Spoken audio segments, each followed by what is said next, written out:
আজকে পুরনো জিনিসপত্র বার করতে গিয়ে পেলাম স্কুল লাইফে কর্মশিক্ষায় করা প্লাস্টার প্যারিস।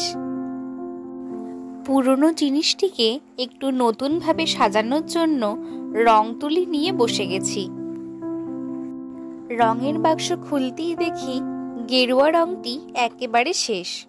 লাল আর হলুদ এই দুটি রঙই ছিল, তাই এই দুটিকেই মিশিয়ে তৈরি করে নেব গেরুয়া রং। স্কুল লাইফে এই কর্মশিক্ষার কাজ ছিল আমাদের অন্যতম ভালো লাগার জিনিস। কে কত বেশি সুন্দরভাবে বানিয়ে জিনিসগুলিকে প্রেজেন্ট করতে পারে, এই নিয়ে হতো বন্ধুদের মধ্যে কম্পিটিশন। আর জিনিসগুলি বানাতেও ভারী মজা হতো। এইগুলো শুধু পুরনো দিনের জিনিস নয়, এর মধ্যে জড়িয়ে আছে বহু পুরনো দিনের স্মৃতি, যেগুলো আজও আমাদের মনে নাড়া